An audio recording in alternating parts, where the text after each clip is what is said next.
हबीब तू तबीब,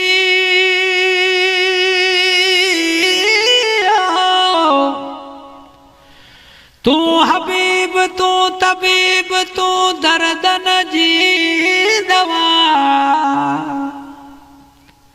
जानब मुझे जिय में अन आजार जा अनवा।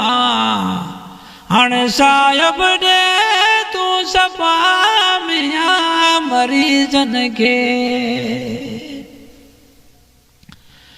तू हबीब तू तबीब,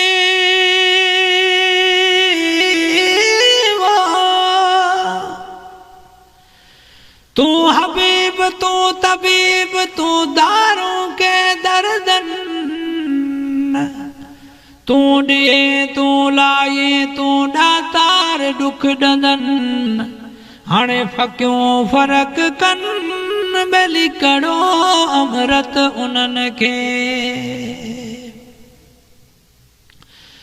पखी सब मचन म्या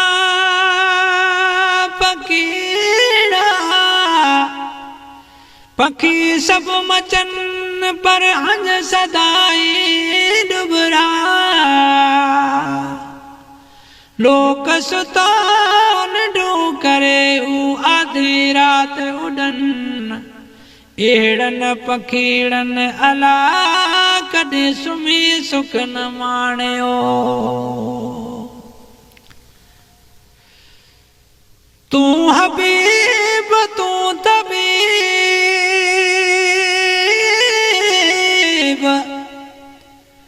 तू हबीब तू तबीब, तू दातार दुख डंदन। हथ फकियूं फर्क कन जॾहिं कड़ो बि अमृत उन्हन के। तू रब सदो दिलदार नबी, तोखे मोल कयो मुख़्तार नबी। तू रब सदो दिलदार नबी, तोखे मोल कयो मुख़्तार नबी। तुझो तुझे हो न दियो कल क्यों खुदा तुझो। तुझे हो न दियो कल क्यों खुदा, तो जे हो न कयो परवर पैदा। जग सारे जो सरदार नबी, तू रब संदो दिलदार नबी। तो के मोल कयो मुख़्तार नबी, तू रब संदो दिलदार नबी। चढ़ी बुराक मथे मेराज हलो कई, रूह बरू रब पाक मिलो। चढ़ी बुराक मथे मेराज हलो कई, रूह बरू रब पाक मिलो।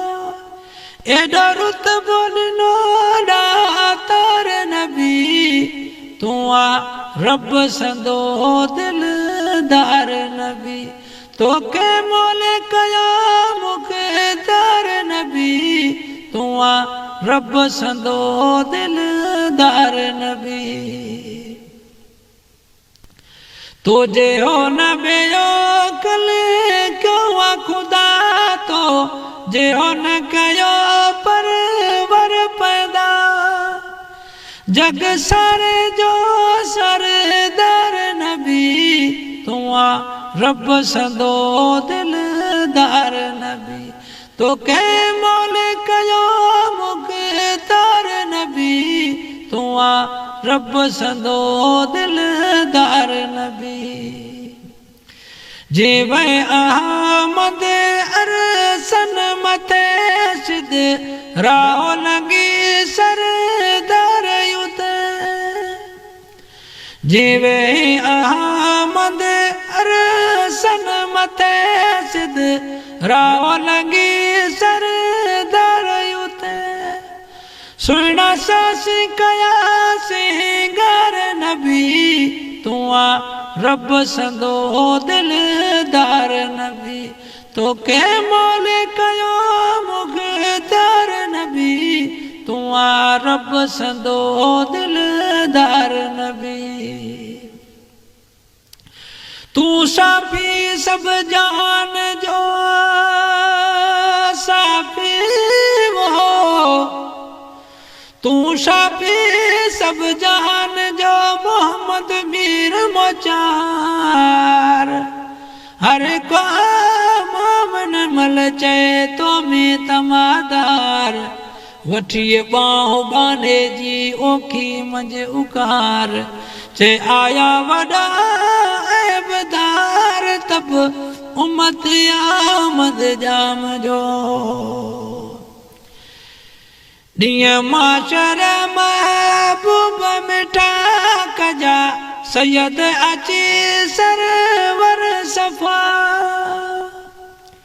दिया माशर में महबूब मिठा कजा सैयद अची सरवर तू सफा उते आज जिक जा आजाद नबी तू आ रब संदो दिलदार नबी तो के मौले कयो मुख्तार नबी तू आ रब संदो दिलदार नबी।